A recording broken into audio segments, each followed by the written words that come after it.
Welcome back to Proxy, everybody, and today we are going to be talking about the Wraithbrick and how it is still very much a great unit. Not only that, but if supported correctly, can be pretty OP. Now, I did do a video on Wraithguard recent-ish, but there has been some changes in the errata and FAQ concerning the Wraithguard's ability that I hope to address in this current video, because the older video, unfortunately, is pretty obsolete when it comes to the way the Wraithguard's ability works. And just in general, it seems that the Wraithbrick is still alive and well in competitive play. It's not a dominant force in competitive play, but it has made several appearances, and people have had a lot of success with it, despite the, nerfs and the meta change and so forth. So without further ado, let us go ahead and dive right in and talk about what we're going to be covering in today's video. So first, we're going to cover the stats, weapons, and special rules of the Wraithguard. Like usual, just a brief summary of their stats. We're also going to be looking at the strengths and weaknesses of them, their combos and synergies, how to position and support your Wraithguard for maximum effectiveness on the battlefield, and how to use Wraithguard in an Eldar army, and how to make the most out of them. Starting with their stats, they are very durable with toughness 7, 3 wounds, and a 2+ save.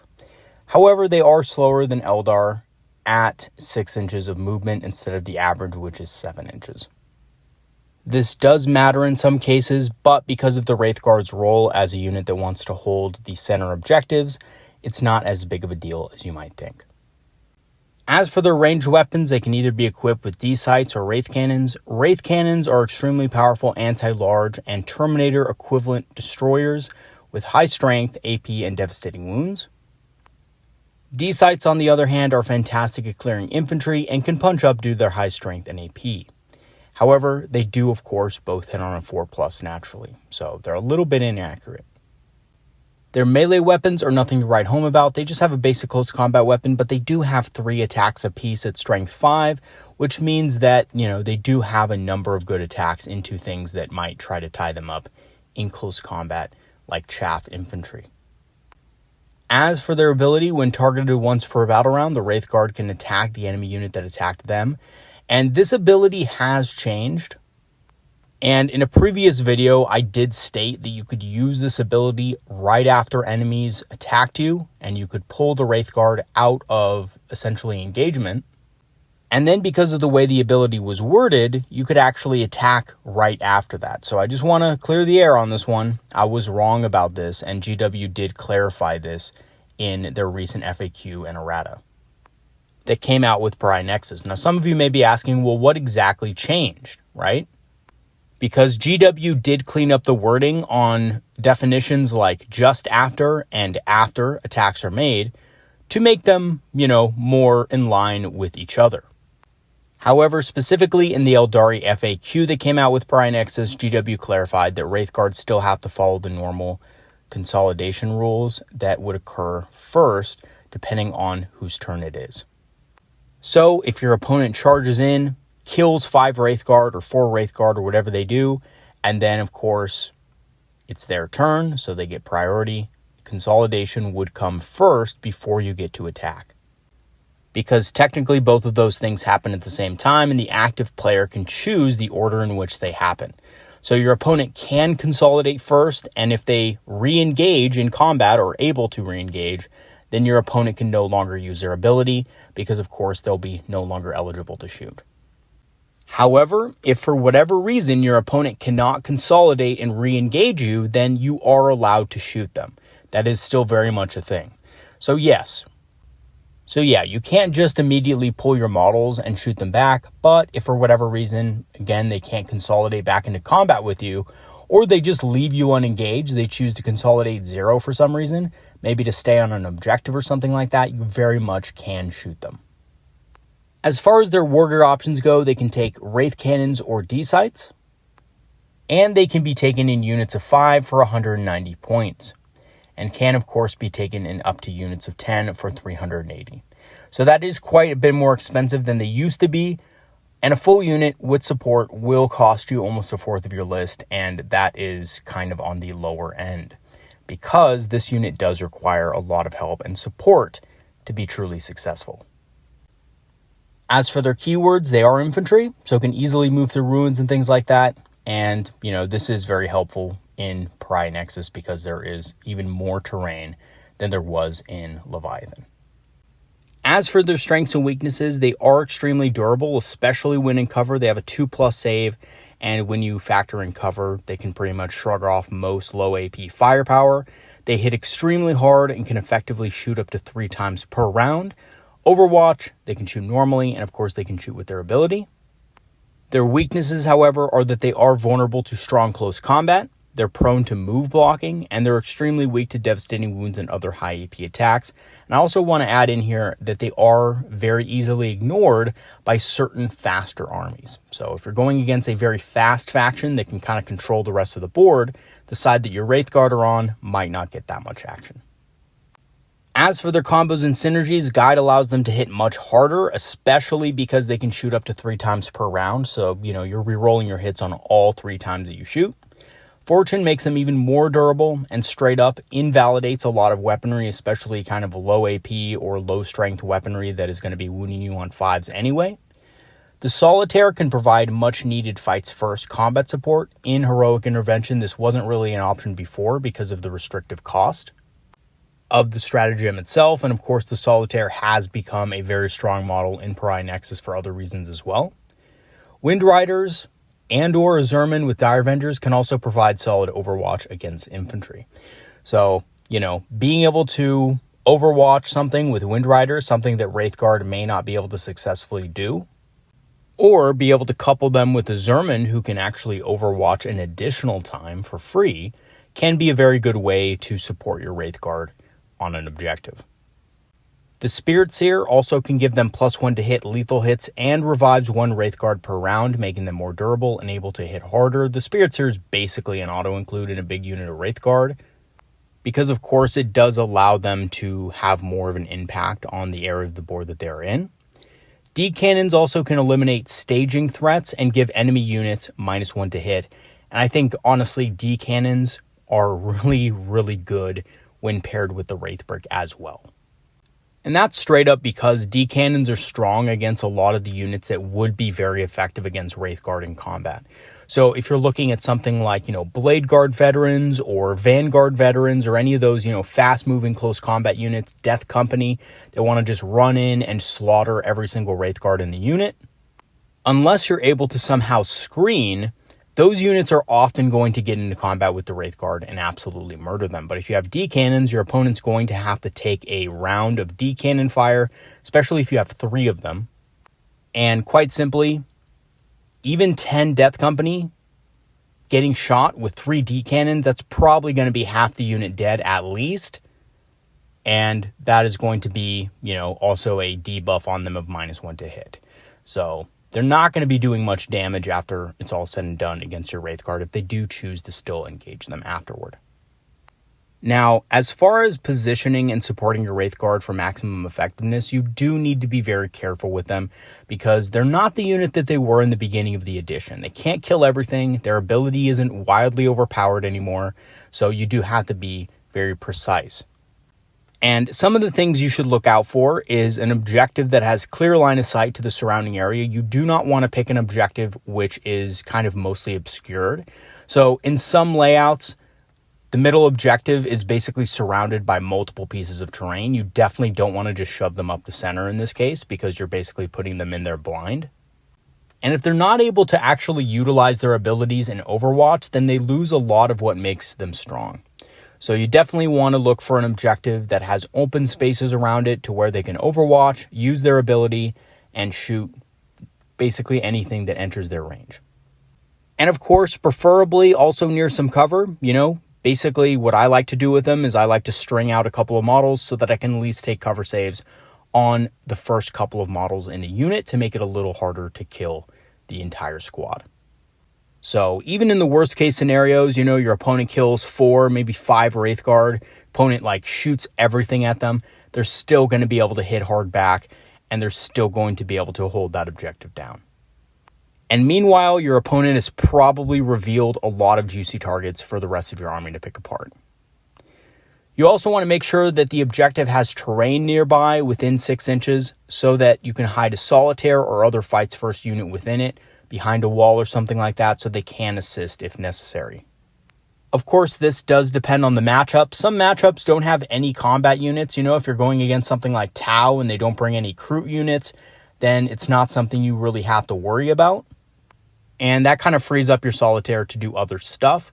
But, if you do have to worry about it, if you're going against Blood Angels or any kind of, combat army, then you're going to need to, basically make sure that you have a solitaire nearby to assist when needed.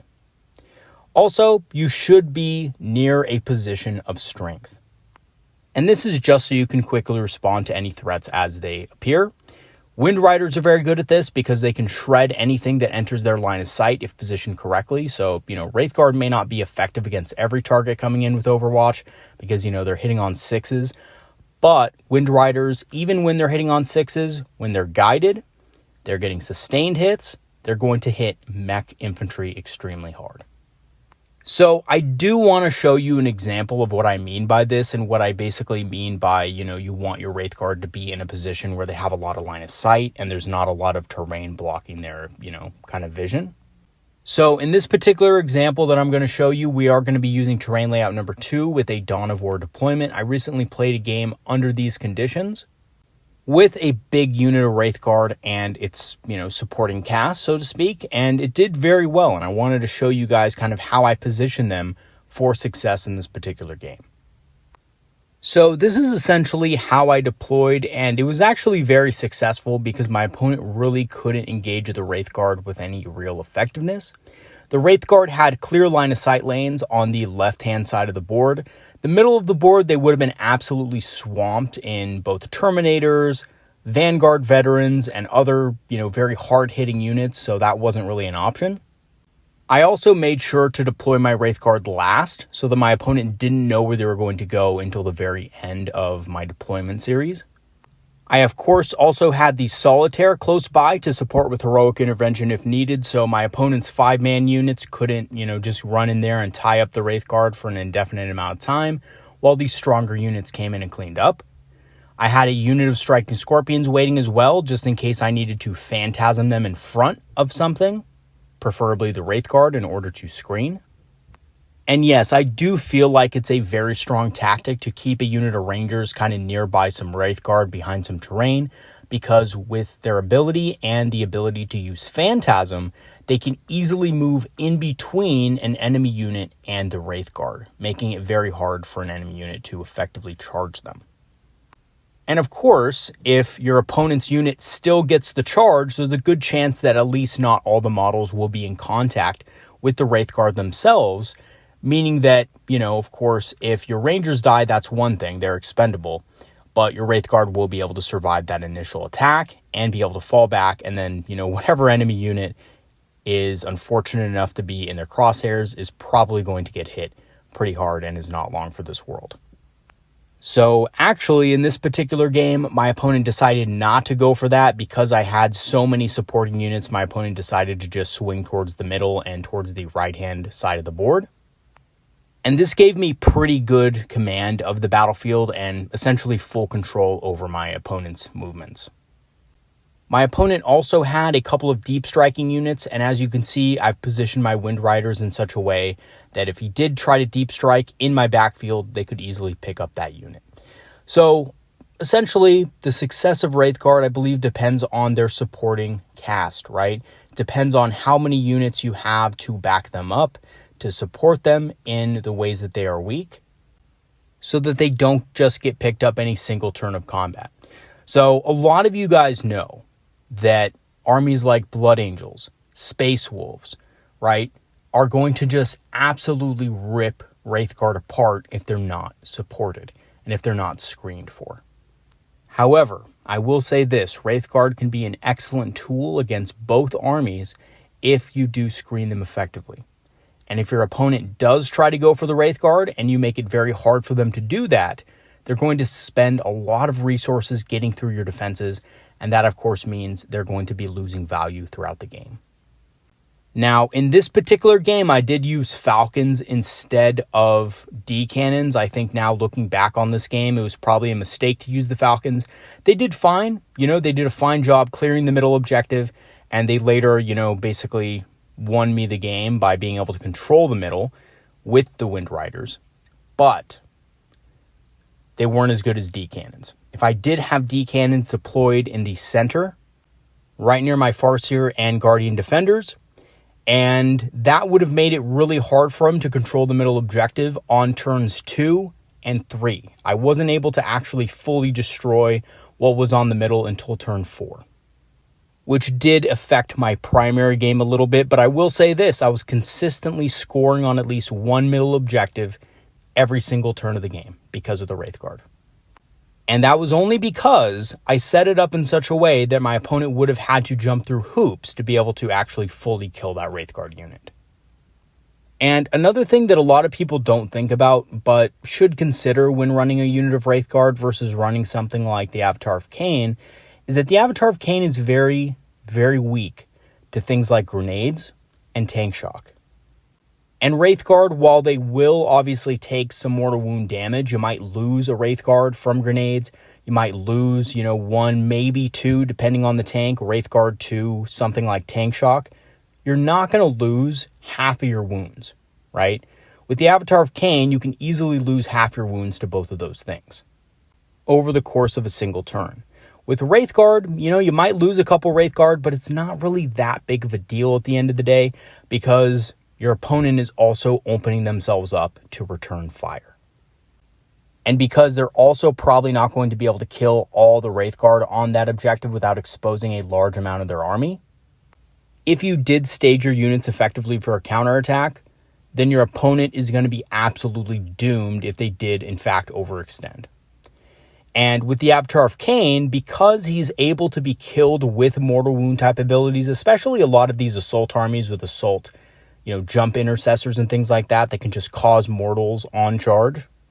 In addition to having things like grenades and stuff like that, it's going to be extremely hard for the Avatar of Khaine to actually survive. Whereas Wraithguard can very much survive, and not only that, but can also punch back extremely hard against your opponent. So I do think there are still a lot of merits to using something like a Wraithbrick, although, the Avatar is much cheaper, and you do have to spend a lot more points supporting the Wraithbrick than you do the Avatar of Khaine. So there is a little bit of a trade-off there. So to summarize, how do you use the Wraithbrick in an Eldar army, and how do you make the most out of it? So the Wraithbrick is a powerful midboard control piece with excellent damage and durability, but because of its expensive nature, you do need to make sure that you're getting the most out of it.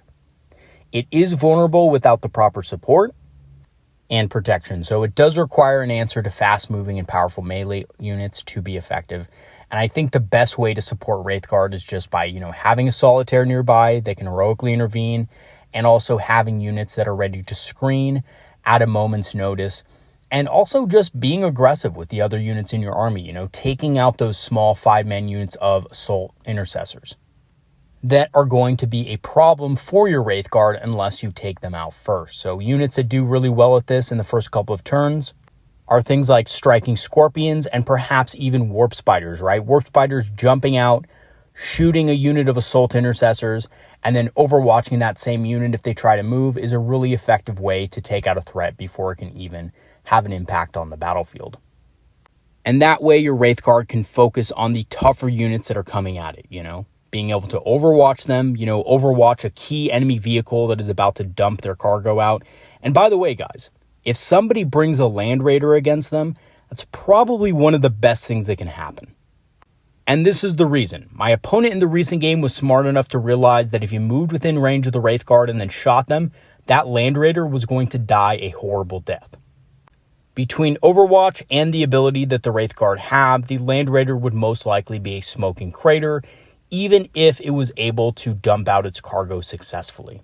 And again, this is where screening comes in as well, right? You can pair that with a screening unit that can, phantasm or, move D6 in the case of Rangers in the way of a unit like Terminators and totally deny your opponent the ability to even engage with the Wraithguard in a favorable manner. So in conclusion, the Wraithbrick apparently is still quite powerful, but it's nowhere near as independent as it was before. If you're thinking that you can walk a Wraithbrick up to the center of the battlefield and just destroy anything that comes into contact with it, unfortunately, you're going to be sadly mistaken. The Wraithbrick relies on good positioning and list building to bring out the best in it. And of course, you do need to make sure that you include units that support the Wraithguard in turn. The Wraithguard or Wraithbrick isn't a unit that is just something you plug into any list. You do have to strategize around it. As with any unit that is a big investment like Wraithguard, you do need to additionally invest resources in its success, right? So I think the Wraithbrick, definitely the most expensive investment in the Aeldari Index by far. But even now, after several nerfs, can still be very effective on the battlefield if played and built around properly. All right, everybody, that is going to be it for today's video. Thanks for watching, and I do want to mention that I'm going to have more content coming. I know it's been coming out a little bit slow lately, but that is mostly because I've been extremely busy lately with a full-time job, which, I am a teacher, by the way, if you guys don't know. So the beginning of the year is a little bit hectic as far as a lot of the stuff you have to get done. I'm also in a master's program, which, also has been giving me work aside from, my regular job. So, anyway, I've been busy lately, but I will have some more content coming because there's a lot of stuff I do want to talk about in the upcoming weeks. So definitely stay tuned for that. We're almost at 5K subscribers. I hope by the end of October we can reach that. This channel will have been alive for 2 years, and I think 5,000 subs would be a really awesome milestone.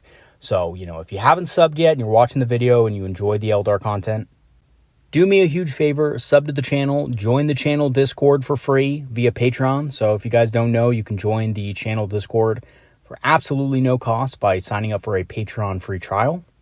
And that will give you permanent, unrevoked access to our Discord community, regardless of whether or not you support. I just want you in the Discord. I just want the Eldar community talking and having a good time. I will leave the link for that in the description below. I'm also an Amazon affiliate and have a channel store page. So if you want to support the channel by, picking up some Eldar inspired apparel on the channel store page or some discounted Eldar miniatures on Amazon, I will leave those links in the description also. All right, everybody, that is going to be it for today's video. Thank you so much for watching once again, and I'll see you guys next time. Have a good one, everybody. Peace out.